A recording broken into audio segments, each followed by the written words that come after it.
Good morning, Vicha Party. Good morning, Anup Kumar, Tezban Singh, Khushbu Pal. Good morning Rohit Tiwari, Hrithik, सभी प्यारे प्यारे बच्चों को, चिराग, हरियाणा वालों की तरफ से बिल्कुल बिल्कुल, खुशबू, रिचा सिंह, तबस्सुम, संदीप कुमार, अनीता दास, अंशिका मिश्रा, सभी प्यारे प्यारे बच्चों को गुड मॉर्निंग है। गुड मॉर्निंग है। तबीयत ठीक है बेटा जी? संजीत जी तबीयत ठीक है?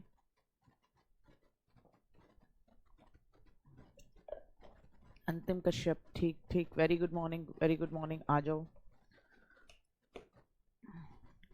आ जाओ आ जाओ आ जाओ भाई, very good morning. Hello hi, good morning, Ram Ram, Radhe Radhe, जय श्री कृष्णा। मैं गार्गी सारस्वत आप सभी का स्वागत करती हूँ आपके अपने प्यारे परिवार रोजगार वेद अंकित पर, और उम्मीद करती हूँ कि आप सब लोग एकदम बढ़िया होंगे, जानदार होंगे, जिंदाबाद होंगे, स्वस्थ होंगे, एकदम बढ़िया तरीके से अपनी पढ़ाई कर रहे होंगे, क्वेश्चन आंसर्स बना रहे होंगे। तो अभी हमारा थोड़ा सा जो प्राइम मिनिस्टर और उसकी काउंसिल, अभी हम भाग 5 ही चला रहे हैं। भाग 5 में ही हमने सबको समझा। सबसे पहले राष्ट्रपति जी को समझा, फिर उपराष्ट्रपति जी को समझा, फिर उसके बाद हमने सीक्वेंस में संसद को, पार्लियामेंट को समझा, लोकसभा, राज्यसभा को समझते हुए फिर हम अच्छे तरीके से आगे बढ़े और हमने एक तरीके से अटॉर्नी जनरल को समझा आर्टिकल 76 में। ठीक है, ये सब समझते हुए हम आगे बढ़ रहे हैं। कल हमने संसदीय समितियां समझी, आज हम समझेंगे प्राइम मिनिस्टर और उसकी काउंसिल ऑफ मिनिस्टर के बारे में, और फिर कल आप सुप्रीम कोर्ट पढ़ रहे होगे। तो इस तरीके से आपका भाग 5 कंप्लीट हो जाएगा, क्योंकि सुप्रीम कोर्ट जुडिशरी इसी का हिस्सा कहलाएगा। ठीक, आ जाए तो आज समझेंगे प्राइम मिनिस्टर, उसकी काउंसिल ऑफ मिनिस्टर। देखो, प्राइम मिनिस्टर जब आप बात करते हो लोकसभा और राज्यसभा की, तो आप जानते हो कि सरकार चलाने के लिए जिस पॉलिटिकल पार्टी को लोकसभा में सबसे ज्यादा वोट मिले होते हैं, वो अपने में से किसी एक को चुनती है। जैसे अभी कर्नाटक के चुनाव लीजिए, कर्नाटक के चुनाव विधानसभा के चुनाव हैं, केवल कर्नाटक में हुए थे। यानी कर्नाटक के लिए कर्नाटक की जनता ने विधानसभा के चुनाव कराए, तो वो विधानसभा में जो चुन के कांग्रेस पार्टी के लोग गए हैं, वो कर्नाटक के लिए ही क्या बनाएंगे, एक कानून बनाएंगे। ठीक है, अब वहां आपने देखा होगा कि एक तरफ तो शिव कुमार जी हैं जिनकी अटकलें चल रही हैं, है ना, कल शाम तक भी चल रही थी। देखा करो ऐसी चीजें, न्यूज से रिलेटेड थोड़ी देर, और कुछ नहीं है तो यूट्यूब इस मतलब के लिए भी इस मर्तबा खोल लेना। तो वहां थोड़ा सा ये क्लियर नहीं था कि कांग्रेस अगर जीतती है, ये मुझे लगता है ये तो कांग्रेस को उम्मीद ही नहीं थी कि हम जीतेंगे, लेकिन कांग्रेस ने ये पहले से क्लियर नहीं किया कि अगर कांग्रेस जीतती है तो कौन वहां पर क्या बनेगा, सीएम बनेगा। क्लियर ही नहीं किया। क्यों नहीं क्लियर किया, वो उसके पीछे रीजन था कि वो चाहते थे कि दोनों कैंडिडेट्स के जो सपोर्टर हैं वो जुड़े रहें। अब सिचुएशन क्या है, अब सिचुएशन ये है हाल फिलहाल कि इस मुद्दे पर डिस्कशन चल रहा है गंभीर तौर पर कि किसको आगे लिया जाना है, किसको नहीं लेके जाना है। ठीक है, आ रही बात समझ में? ठीक है, तो ऐसे ही जब एक पॉलिटिकल पार्टी जीत के आती है, पूरे देश के अंदर लोकसभा के चुनाव होते हैं, तो जिस पॉलिटिकल पार्टी को सबसे ज्यादा सपोर्ट मिलता है, या तो वो शुरुआती दौर में ही बता देती है कि हमारे प्राइम मिनिस्टर ये बनेंगे, या फिर जब वो पॉलिटिकल पार्टी जीत जाती है अच्छे तरीके से, उसके बाद अपने में से किसी एक प्रभावशाली व्यक्ति को चुनती है और उसे कह देती है कि ये हमारा प्राइम मिनिस्टर होगा। ये जो प्राइम मिनिस्टर होता है, ये अकेले काम नहीं करता, इसको एक काउंसिल चाहिए, यानी इसको एक परिषद चाहिए मंत्रियों की जो इसकी मदद करे, जिसको ये अलग अलग डिपार्टमेंट्स दे, है ना। तो इसी के बारे में बात समझनी है, prime minister and it's council of ministers. ठीक, प्रधानमंत्री होता कौन है, लोकसभा में बहुमत दल का नेता, यानी ऐसा व्यक्ति जो लोकसभा के अंदर जिस पॉलिटिकल पार्टी को सबसे ज्यादा वोट मिले हैं उसका लीडर होगा। तो क्या कभी ऐसा हुआ है कि प्रधानमंत्री बना हो देश का, लेकिन वो लोकसभा का चुनाव हार गया हो? हाँ, यह भी संभव है कि आप प्राइम मिनिस्टर बने, लेकिन आप कहां से सदस्य हो, लोकसभा से नहीं, राज्यसभा से सदस्य हो। अब आप मुझसे ये कहोगे ये क्या बात हो गई, आपने खुद बोला प्रधानमंत्री लोकसभा में मेजॉरिटी पार्टी का लीडर होता है। हाँ बिल्कुल होता है। एक व्यक्ति, कांग्रेस पार्टी का बेस्ट एग्जांपल देती हूं, इंदिरा गांधी जी पहली ऐसी प्रधानमंत्री थी जो लोकसभा का चुनाव हारी लेकिन राज्यसभा से एंट्री मारी और फिर वो प्राइम मिनिस्टर बनी। भाई सिंपल सी बात है, मैं प्राइम मिनिस्टर कैंडिडेट हूं लेकिन मैं हार जाऊं लोकसभा का चुनाव, और कांग्रेस पार्टी या बीजेपी पार्टी जिससे मैं बिलोंग करती हूं वो पार्टी लेकिन किसमें मेजॉरिटी में पहुंच गई है, कहां, लोकसभा में। तो मुझे एंट्री बैक गेट से कराई जाएगी, राज्यसभा बैक गेट है। आपकी किसी स्टेट में, किसी भी स्टेट में आपको पता है कि इस स्टेट से मैं बिलोंग करती हूं, उस स्टेट के राज्यसभा के चुनाव हैं और आपको पता है कि विधानसभा में आपका मामला, मैंने आपको राज्यसभा के चुनाव का तरीका बताया था कि क्या मामला रहता है कि जितने लोग उस दिन प्रेजेंट हैं वोट दे रहे हैं अपॉन में जितनी सीटें हैं +1 करके, और इस तरीके से एक सीट के लिए कितने एमएलएस की जरूरत होगी वो मामला होता है। और मैं सपोज करो फिर राज्यसभा से जीत जाती हूं, तो प्रधानमंत्री होता कौन है, वो भी तो एक मंत्री होता है, और मंत्री लोकसभा से भी हो सकता है और राज्यसभा से भी हो सकता है। तो prime minister is actually a minister, बाकियों में फर्स्ट है, बाकी मिनिस्टर्स में फर्स्ट है। तो हाँ जी याद रखिएगा, लोकसभा में बहुमत दल का नेता होता है, यानी कि लोकसभा में मेजॉरिटी पार्टी का लीडर होगा। जिस पार्टी को लोकसभा के अंदर मेजॉरिटी मिली होगी, अगर वो पार्टी ये कह देती है कि ये हमारा लीडर है, तो वो प्राइम मिनिस्टर बन सकता है, चाहे वो लोकसभा के चुनाव हारा हो, राज्यसभा से एंट्री मारे, चाहे वो सदन के अंदर। आर्टिकल 74 कहता है कि प्राइम मिनिस्टर जो है, प्राइम मिनिस्टर और उसकी काउंसिल ऑफ मिनिस्टर की सलाह पर राष्ट्रपति जी काम करते हैं। ये आप शुरू से पढ़ते आ रहे हो।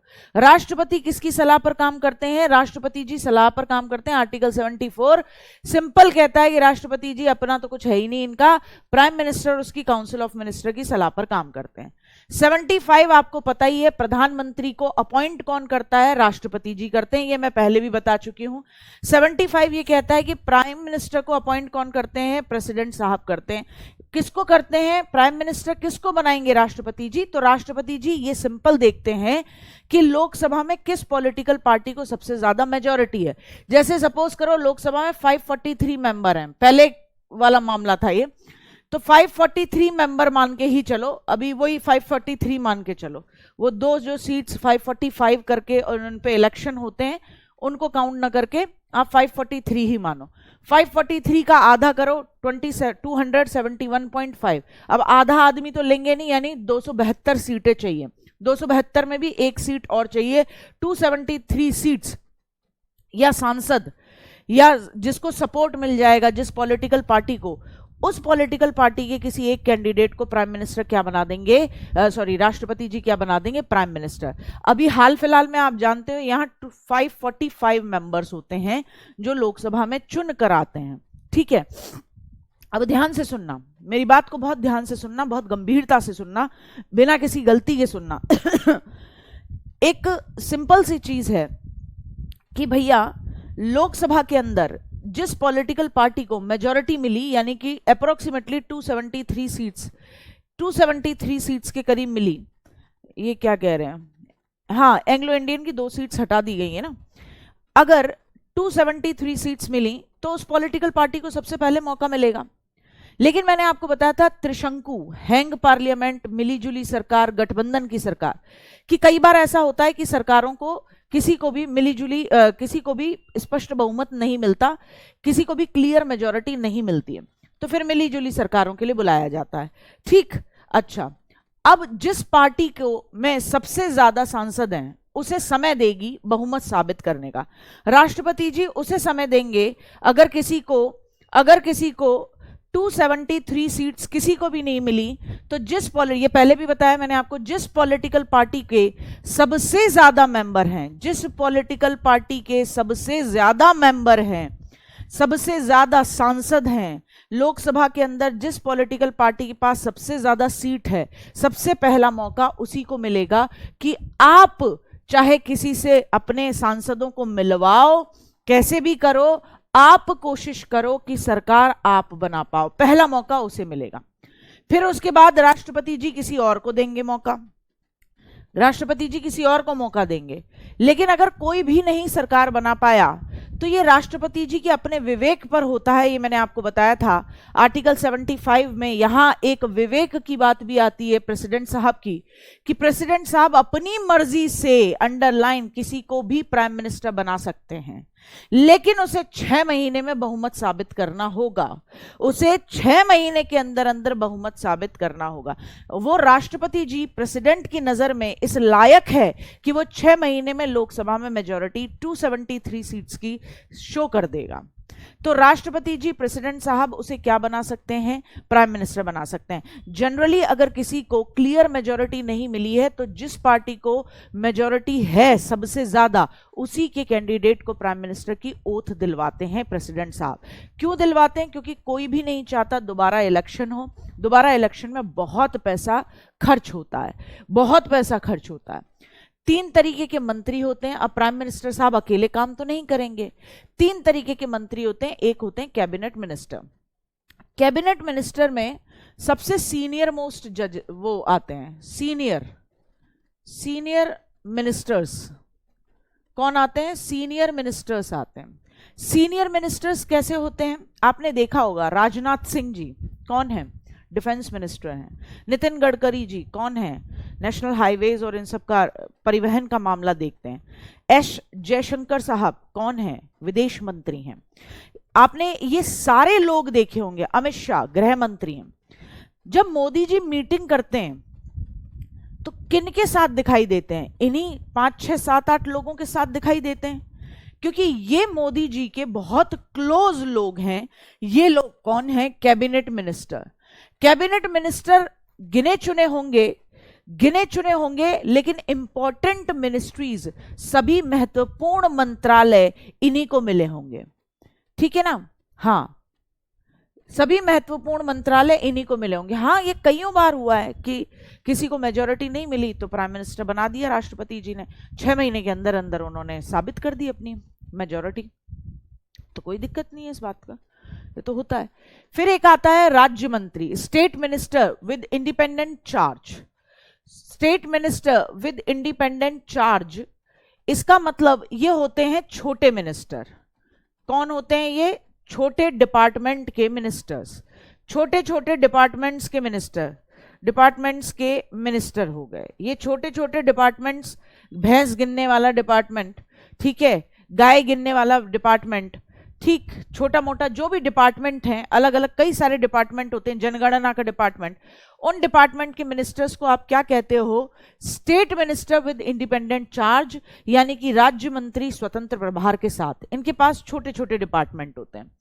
उप मंत्री क्या होते हैं? ये सहायक होते हैं, सब मिनिस्टर हैं। ये पीछे पीछे चलेंगे।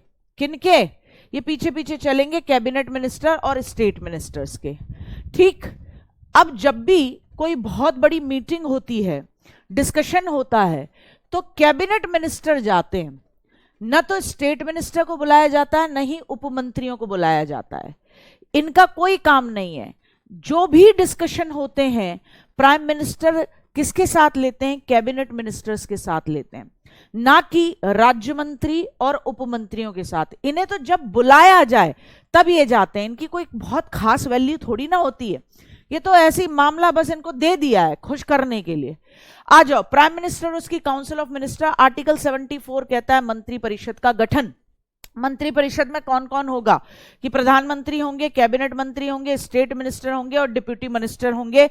और सबसे बड़ी बात है कि प्रेसिडेंट साहब जो हैं वो प्राइम मिनिस्टर और उसकी काउंसिल ऑफ मिनिस्टर की सलाह पर काम करेंगे। आर्टिकल 74 ही ये कहता है कि किस तरीके से मंत्री परिषद, कैबिनेट मिनिस्टर्स में कौन कौन होगा। तो मंत्री परिषद यानी कि आपके काउंसिल ऑफ मिनिस्टर में कौन कौन होगा? तो प्राइम मिनिस्टर भी होगा और 3 तरीके के मंत्री भी होंगे। आर्टिकल 75(1) कहता है कि प्रेसिडेंट साहब प्राइम मिनिस्टर की नियुक्ति करेंगे जो कि लोकसभा में बहुमत दल का नेता होगा, यानी कि ऐसी पार्टी से बिलोंग करता होगा जिसे लोकसभा में मेजॉरिटी मिली हो। ठीक है, अगर लोकसभा में जिस पॉलिटिकल पार्टी को मेजॉरिटी मिली है वो कहती है यही हमारा लीडर होगा, तो प्रेसिडेंट साहब उसे ओथ दिला देंगे, आर्टिकल 75(1). और फिर प्रधानमंत्री की सलाह पर अन्य मंत्रियों की नियुक्ति भी करेंगे, और ये अन्य मंत्री लोकसभा या राज्यसभा कहीं के भी सदस्य हो सकते हैं। अंडरलाइन, ये अन्य मंत्री और इवन देश का प्राइम मिनिस्टर भी लोकसभा के साथ साथ राज्यसभा से भी हो सकता है। कहीं कोई दिक्कत नहीं है। कोई भी मंत्री जो कि चाहे कैबिनेट मिनिस्टर हो, स्टेट मिनिस्टर हो, या फिर सब मिनिस्टर, उपमंत्री हो, जो कि प्राइम मिनिस्टर की काउंसिल का सदस्य है, ये जरूरी नहीं है कि लोकसभा से ही बिलोंग करते हो, ये राज्यसभा से भी बिलोंग कर सकते हैं, ये राज्यसभा से भी हो सकते हैं। इस बात को विशेष तौर पर दिमाग में बैठाइएगा।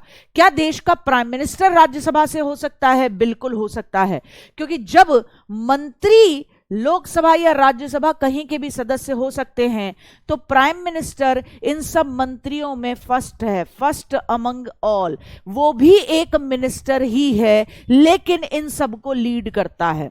तो प्राइम मिनिस्टर को सैलरी एक मिनिस्टर के नाते मिलती है, प्राइम मिनिस्टर को एक मिनिस्टर के नाते पद मिला हुआ है, बस वो उन सब में फर्स्ट है, प्रथम है। तो इसलिए प्राइम मिनिस्टर भी राज्यसभा से एंट्री मार सकते हैं, ये बात याद रखनी है। 75(2) क्या कहता है? 75(1) प्राइम मिनिस्टर साहब की नियुक्ति राष्ट्रपति जी करेंगे, और फिर प्राइम मिनिस्टर की सलाह पर उनके बागड़ बिल्लों का भी अपॉइंटमेंट जो करेंगे राष्ट्रपति करेंगे। अब राष्ट्रपति जी ने इन सब का अपॉइंटमेंट कर दिया, तो 75(2) कहता है कि ये मंत्री राष्ट्रपति जी की खुशी तक कार्य करेंगे, प्रसाद पर्यंत अपने पद पर रहेंगे, यानी they will work, all these minister will work during the pleasure of the president. जब तक प्रेसिडेंट साहब का प्रसाद इन्हें मिला हुआ है, तब तक ही ये क्या करेंगे? अपने पद पर बने रहेंगे। गौर फरमाओ बात पे, 75(2) कहता है मंत्री तब तक अपने पद पर रहेंगे जब तक राष्ट्रपति जी की इच्छा होगी। राष्ट्रपति के प्रसाद पर्यंत, हिंदी में प्रसाद पर्यंत अपने पद पर रहेंगे, इंग्लिश में during the pleasure of the president. इसका मतलब क्या है? जब तक राष्ट्रपति जी प्रसाद देते रहेंगे तब तक ये अपने पद पर बने रहेंगे। यानी जिस दिन प्राइम मिनिस्टर साहब का मन खट्टा हुआ, फेंको रे इसको, उसको फेंक देंगे और नई लिस्ट पहुंचा देंगे प्रेसिडेंट साहब के साथ, इन्हें अपॉइंटमेंट करा दो। ठीक है, कहते हैं राष्ट्रपति जी की इच्छा तक रहेंगे, मन में तो एक्चुअली क्या है, प्राइम मिनिस्टर जब तक चाहेगा तब तक तुम्हारे हाथ में वो मिनिस्ट्री होगी। आपने देखा है ना, फेंक देते हैं कि मोदी जी ने किया अपने मंत्रिपरिषद में बहुत बड़ा बदलाव, 4 बड़े बड़े नेताओं से बड़े मंत्री पद छीने गए और उन्हें पकड़ाए गए छोटे छोटे डिपार्टमेंट। ये कहने के लिए है, क्यों? क्योंकि शपथ कौन दिलाते हैं? राष्ट्रपति जी। तो कहने के लिए है 75(2) कि जब तक काम करेंगे जब तक राष्ट्रपति जी चाहेंगे। राष्ट्रपति के कान में कू करने तो प्राइम मिनिस्टर जाएंगे। ठीक है। 75(3) मंत्री परिषद, यानी प्राइम मिनिस्टर और उसके सारे बागड़ बिल्ले, मंत्री परिषद कंबाइंडली लोकसभा के प्रति उत्तरदायी है, यानी सामूहिक रूप से लोकसभा के लिए उत्तरदायी है। All the ministers are basically accountable for Lok Sabha, combinedly accountable for Lok Sabha, यानी लोकसभा में प्रश्न पूछे जाएं तो जवाब देना होगा तुम्हें। क्यों? क्योंकि तुम उत्तरदायी हो, तुम्हें उत्तर देने होंगे। You are accountable, you are responsible. और व्यक्तिगत रूप से, इंडिविजुअली, पर्सनली किसके लिए उत्तरदायी है? राष्ट्रपति जी के लिए, जिन्होंने इन्हें शपथ दिलाई है। राष्ट्रपति जी के लिए जिन्होंने इन्हें शपथ दिलाई है। इसीलिए कहते हैं 75(2) में कि तब तक अपने पद पर रहेंगे जब तक राष्ट्रपति जी चाहेंगे। तो याद रखना, यह कोर्ट पूछी गई है कि पूरी की पूरी मंत्रिपरिषद कलेक्टिवली लोकसभा के लिए अकाउंटेबल होती है, यानी जवाब देना होता है पूरी मंत्रिपरिषद के हर व्यक्ति को। और पर्सनली किसके लिए अकाउंटेबल है? पर्सनली राष्ट्रपति जी के लिए अकाउंटेबल है। ठीक है, कोई दिक्कत, कोई परेशानी? आ जाओ। 75(4) मंत्रियों को शपथ। शपथ कौन दिलाते हैं? आपको पता है, राष्ट्रपति जी। लोकसभा में हर अध्यक्ष भी पढ़ाया था मैंने आपको। लोकसभा में मैंने आपको क्या पढ़ाया था बेटा? अध्यक्ष पढ़ाया था, लोकसभा स्पीकर पढ़ाया था। राज्यसभा के अंदर मैंने सभापति पढ़ाया था आपको। और मैंने एक चीज कही थी बेटा, चाहे लोकसभा हो चाहे राज्यसभा हो, सब मेंबर को कौन दिलाता है? ओथ कौन दिलाता है? प्रेसिडेंट साहब दिलाते हैं। तो यहाँ पे भी मंत्री भी जो हैं उनको भी ओथ कौन दिलाएंगे, उनको शपथ दिलाएंगे राष्ट्रपति जी। वो अपना रिजाइन किसको देके जाएंगे, राष्ट्रपति जी को देके जाएंगे। कोई दिक्कत है?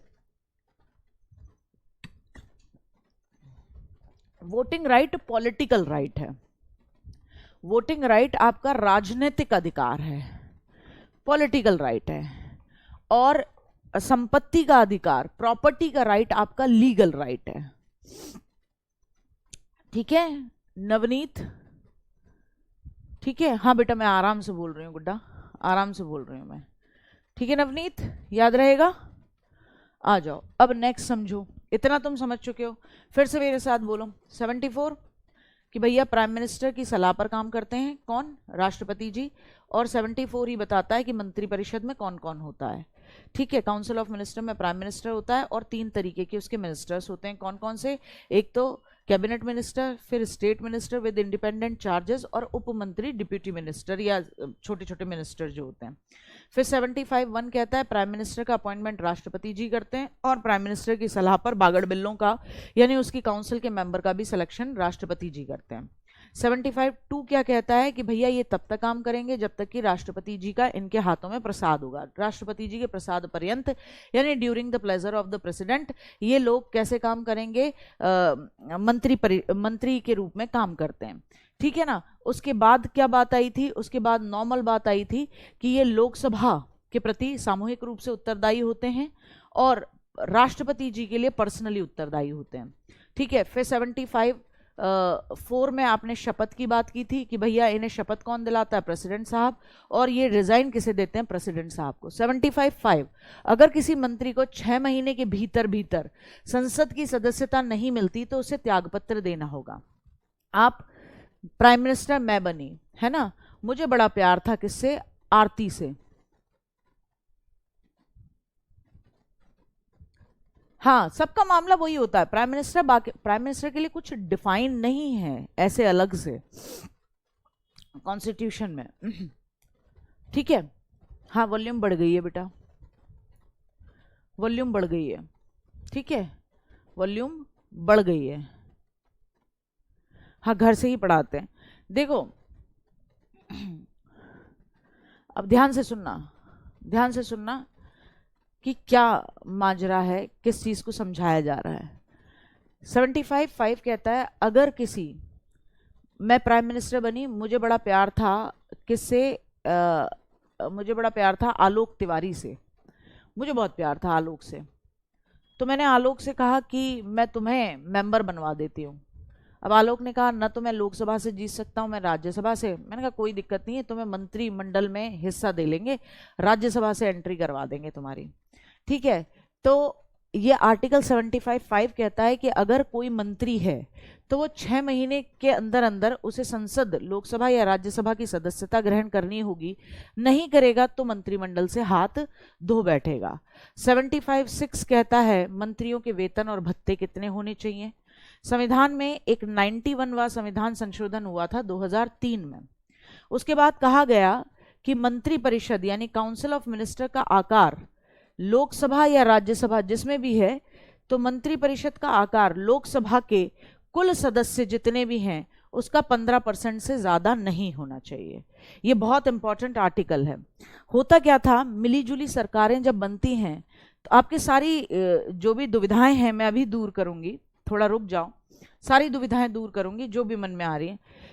मैं मंत्री बनी, सॉरी, होता क्या था, मैं प्राइम मिनिस्टर बनी, अब मुझे सपोर्ट चाहिए, तो मेरे को ये सपोर्ट मिला मुकुल का, मुझे सपोर्ट मिला श्री पगलू जी का, दीवाना का, इन सब का सपोर्ट मिला मुझे। लेकिन इन सब ने कहा कि हम आपको सपोर्ट तो दे रहे हैं, बदले में आप हमें चाहे छोटे छोटे डिपार्टमेंट के मिनिस्टर बनाओ पर मिनिस्टर बनाना। ठीक है। तो क्या होता था कि जितने लोकसभा के सदस्य हैं 150-100 के करीब मिनिस्टर्स बन जाते थे, काउंसिल ऑफ मिनिस्टर। अच्छा, मिनिस्टर्स जो होते हैं उनको जो नॉर्मल एमपी होते हैं, सांसद होते हैं, उनसे ज्यादा अधिकार तो होते ही हैं क्योंकि वो मंत्री बन चुके हैं। तो ऐसे में बड़ी दिक्कत होती थी, ज्यादा आकार हो जाता था। तो 91वां संविधान संशोधन हुआ 2003 में जिसमें कहा गया कि जब अब प्राइम मिनिस्टर और उसकी काउंसिल ऑफ मिनिस्टर का आकार लोकसभा के कुल सदस्य जितने हैं उसके 15% से ज्यादा नहीं होगा। लोकसभा के कुल सदस्य आप जानते हो 545 हैं इस समय पे, इसका 15% कितना होगा, उससे ज्यादा नहीं होगा। तो इससे ज्यादा मंत्री नहीं रख सकते हैं, आप देख लीजिएगा, समझ लीजिएगा। अब एक दो जगह और अंतर समझना होगा, सब आपके डाउट लूंगी, थोड़ी देर रुक जाओ क्योंकि ज्यादा बड़ा टॉपिक नहीं है। एक होती है मंत्री परिषद यानी काउंसिल ऑफ मिनिस्टर, जिसके अंदर तीनों मिनिस्टर आते हैं। कैबिनेट मिनिस्टर जो सीनियर मिनिस्टर होते हैं, जिन्हें प्राइम मिनिस्टर हमेशा जनरली डिस्कशन जो करते हैं इन्हीं के साथ करते हैं, इसे ही किचन कैबिनेट कहा जाता है। क्या कहा जाता है? किचन कैबिनेट, यानी क्या पक रहा है ये इन्हें पता होता है।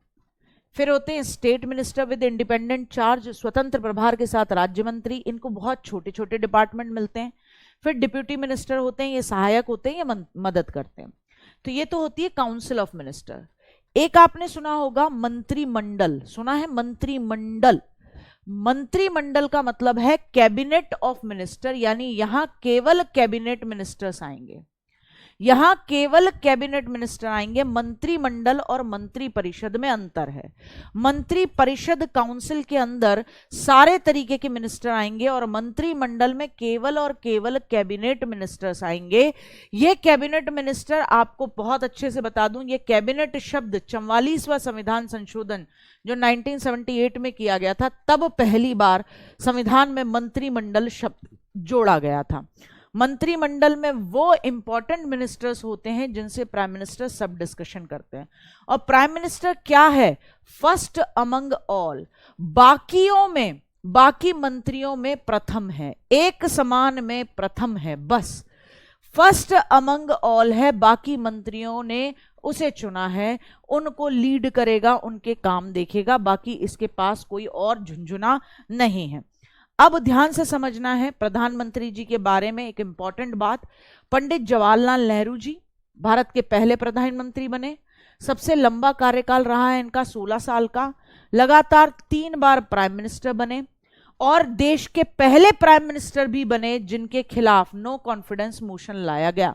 आप समझ रहे हो, इवन पंडित जवाहरलाल नेहरू के खिलाफ भी अविश्वास प्रस्ताव लाया गया था। आप जानते हो अविश्वास प्रस्ताव लोकसभा में लाया जाता है, अपोजिशन पार्टी लेके आती है, और अगर अविश्वास प्रस्ताव नो कॉन्फिडेंस मोशन पास हो जाता है तो उसके बाद प्राइम मिनिस्टर उसकी काउंसिल ऑफ मिनिस्टर को रिजाइन करना होता है। वो पास नहीं हो पाया था।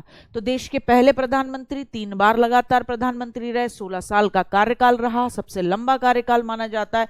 पहले प्राइम मिनिस्टर जिनके खिलाफ क्या लाया गया? No confidence motion. Indira Gandhi ji पहली महिला प्रधानमंत्री रही, पहली पीएम जो राज्यसभा से एंट्री मारी। अब मेरी बात ध्यान से सुनना, आप प्राइम मिनिस्टर हो लेकिन आपकी एंट्री कहां से हुई है? राज्यसभा से। तो अब मुझे एक बात बताओ, आप मंत्री हो, चलो ये बताती हूं, आप मंत्री हो और प्राइम मिनिस्टर मंत्रियों ही है लेकिन मंत्रियों में प्रथम है क्योंकि बाकी लोग उसकी बात सुनते हैं। आप मंत्री हो लेकिन आपकी एंट्री राज्यसभा से हुई है और लोकसभा में कोई बिल पास हो रहा है। मेरी बात का जवाब देना। आप मंत्री हो, प्राइम मिनिस्टर के खूब अच्छे कैबिनेट मिनिस्टर हो, आप देश के विदेश मंत्री हो, चलो, और आपकी एंट्री लेकिन राज्यसभा से हुई है, लोकसभा का चुनाव आप लड़े नहीं या आप हार गए, जो भी रहा। अब ऐसे में लोकसभा में किसी बिल पर डिस्कशन हो रहा है, वोटिंग हो रही है, क्या आपको वोट देने का अधिकार होगा? लोकसभा में क्या आपको वोट देने का अधिकार होगा? प्लीज इस बात का जवाब दीजिए, प्लीज इस बात का जवाब दीजिए।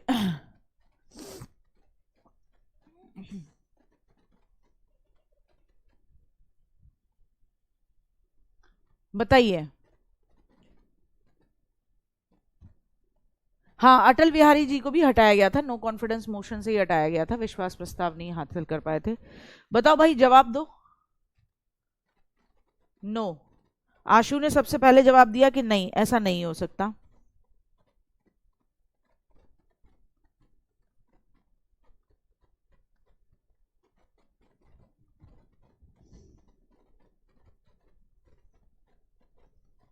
कुछ कह रहे हैं यस, कुछ कह रहे हैं नो।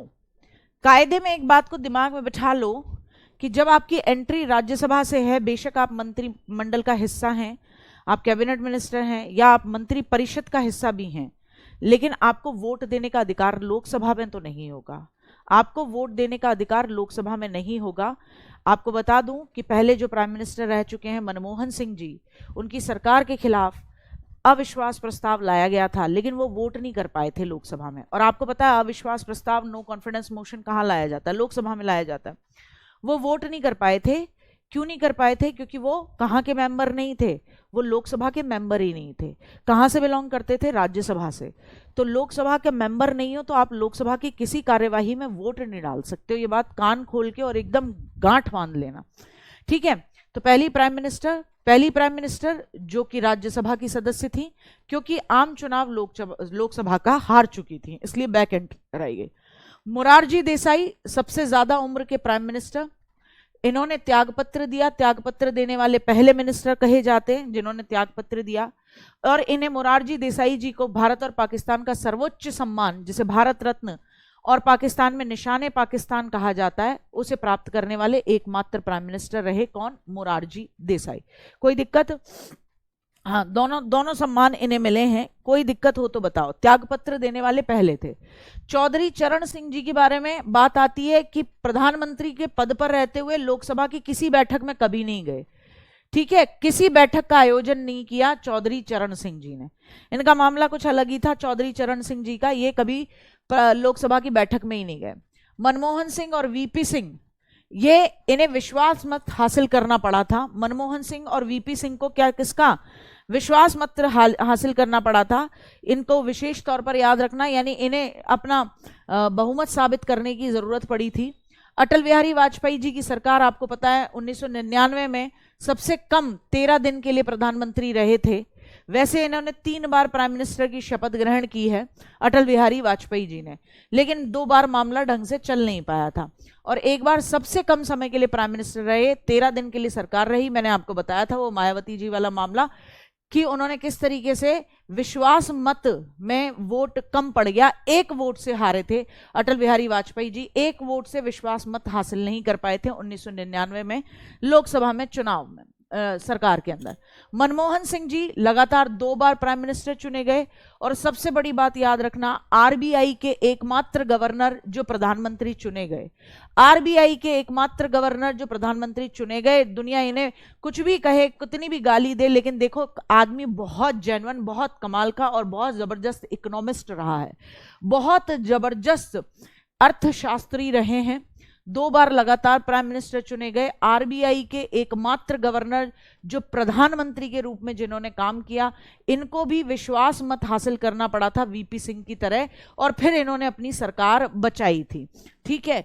आ रही बात समझ में? विश्वास प्रस्ताव हासिल करने में असफल रहे वीपी सिंह 1990, और फिर एचडी देवेगौड़ा जी 1997 में, और अटल बिहारी वाजपेयी जी आपको पता ही है 1999 में। मात्र 13 दिन की सरकार इनकी रही थी। इसलिए सबसे कम समय के लिए अगर किसी को क्रेडिट जाता है कि सबसे कम समय के लिए प्राइम मिनिस्टर कौन रहे, तो वो अटल बिहारी वाजपेयी जी रहे 1999 में, जब इनकी सरकार मात्र 13 दिन के लिए बनी थी। जब इनकी सरकार मात्र 13 दिन के लिए बनी थी, तब वाला मामला है, ठीक है? अच्छा, ये भी पूछ लेता है ऐसे प्राइम मिनिस्टर जिनकी कार्यकाल में मृत्यु हुई, यानी जो जब काम कर रहे थे, अपने टेन्योर में थे, तभी इनकी मृत्यु हुई। तो जवाहरलाल नेहरू जी आपको पता ही है, इंदिरा गांधी जी, और ताशकंद में जिनकी मृत्यु हुई लाल बहादुर शास्त्री जी। शास्त्री जी का नाम भी याद रखिएगा। ये 3 ऐसे प्राइम मिनिस्टर हैं जिनकी कार्यकाल में मृत्यु होती है, ठीक है ना? बिना किसी प्रॉब्लम के इनको दिमाग में बिठा लेना है, ठीक? क्लियर हुआ? और बताओ, देश के 10 प्रधानमंत्री उत्तर प्रदेश से रहे हैं। सबसे कम उम्र के प्राइम मिनिस्टर कौन रहे? राजीव गांधी रहे। सबसे कम उम्र के प्राइम मिनिस्टर कौन रहे? ठीक है, हाँ, राजीव गांधी रहे। उप प्रधानमंत्री भी सुना होगा आपने कभी कभी, डिप्यूटी प्राइम मिनिस्टर का पद सुना होगा। तो ये कोई स्थायी पद नहीं होता, संविधान में कहीं नहीं लिखा हुआ है कि डिप्यूटी स्पीकर होता है, लेकिन बेसिकली शक्ति संतुलन करने के लिए, जैसे आप कर्नाटक में जरूर देखोगे कि कर्नाटक में एक को प्राइम सीएम बनाएंगे और एक को डिप्यूटी सीएम बनाएंगे, ताकि दोनों में से कोई भी नाराज ना हो जाए। तो सत्ताधारी राजनीतिक दल शक्ति संतुलन यानी पावर बैलेंस करने के लिए किसी एक और पावरफुल आदमी को डिप्यूटी प्राइम मिनिस्टर बना देते हैं। ठीक है, पहले डिप्यूटी प्राइम मिनिस्टर कौन थे? सरदार वल्लभ भाई पटेल। और बल्कि प्राइम मिनिस्टर कौन थे? प्राइम मिनिस्टर थे उस समय पे जवाहरलाल नेहरू। अब आपकी क्वेरीज लूंगी। ठीक है, अब बताओ मैम, कल बहादुर शास्त्री जी का, अच्छा, लाल बहादुर शास्त्री जी का देहांत कैसे हुआ? ताशकंद समझौते के लिए गए थे। शास्त्री जी कहते हैं कि रशिया इन्वॉल्व रहा इस कॉन्स्पिरेसी में। कॉन्स्पिरेसी तो हुई थी, और उस कॉन्स्पिरेसी के पीछे कहा यह जाता है कि ये जो गांधी परिवार था, ये बेसिकली ये जो नीतियां थी किनकी? शास्त्री जी की, उन नीतियों को एग्जीक्यूट नहीं करना चाह रहा था। और शास्त्री जी के रहते हुए, क्योंकि उनका सम्मान बहुत था, आप समझ सकते हैं, देश का ऐसा प्रधानमंत्री जो प्रधानमंत्री पद पर रहा हो, ठीक है, और लोन की किश्तें देता हो, गाड़ी एक खरीदी हो जिसने, ठीक है, उसकी लोन की किश्तें चुका रहा हो अपनी सैलरी से, तो सोचिए कितना ईमानदार, उसका व्यक्तित्व कितना प्रबल रहा होगा, और पूरी दुनिया, पूरा देश उसको कितना प्यार करता होगा। शास्त्री जी ने ये कहा था कि हम सब एक टाइम खाना खाएंगे, क्योंकि जब उस समय पे हमारे भारत की सिचुएशन थोड़ी ठीक नहीं चल रही थी, एक अनाज और खाद्यान्न में हम सशक्त नहीं थे, और अमेरिका ने बहुत ही गंदा और बहुत ही घटिया, जो वहाँ के जानवरों को अनाज खिलाया जाता वो हमें भेजा था। तो तब बात ये निकल के आई थी कि हमें अपने आप को सशक्त करना होगा, बोले। और खुद कहते हैं कि शास्त्री जी ने अपने घर में भी इस चीज को फॉलो किया था कि एक टाइम है ना दूध पी के रहेंगे, और बोले एक टाइम खाना खाएंगे ताकि मामला सही बन जाए। तो आप सोचो ना, एक प्लेटफॉर्म पे खड़ा हुआ एक ऐसा व्यक्ति जो बोल दे और पूरा भारत मानने को तैयार हो जाए, तो आपको उसको हटाने के लिए कुछ ना कुछ तो तिकड़म करनी पड़ेगी। ये तो हटाओ, हाँ ठीक है। हाँ, मुरारजी देसाई भारत रत्न और पाकिस्तान का भी सर्वोच्च जो नागरिक सम्मान है वो भी उन्हें मिला है। एकमात्र प्राइम मिनिस्टर हैं जिन्हें भारत और पाकिस्तान दोनों से सर्वोच्च सम्मान प्राप्त किया है, और त्याग पत्र देने वाले भी पहले प्रधानमंत्री हैं। और राज्यसभा से एंट्री मारने वाली पहली प्रधानमंत्री कौन है? इंदिरा गांधी जी हैं, ठीक है ना। और लोकसभा का चुनाव हार गई थी वो, तब उन्होंने ये एंट्री मारी थी। हाँ, और बताओ, हाँ और बताओ।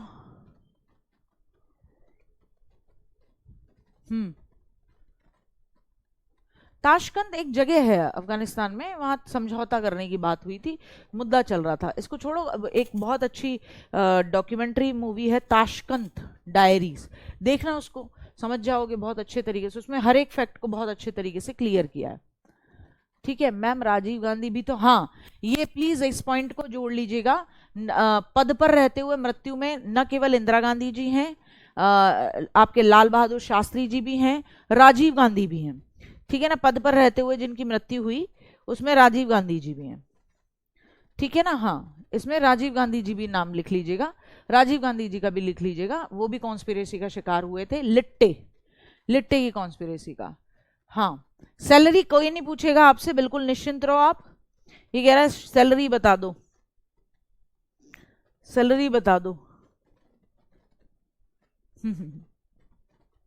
सैलरी कोई नहीं पूछ रहा आपसे, घबराओ मत, निश्चिंत रहो।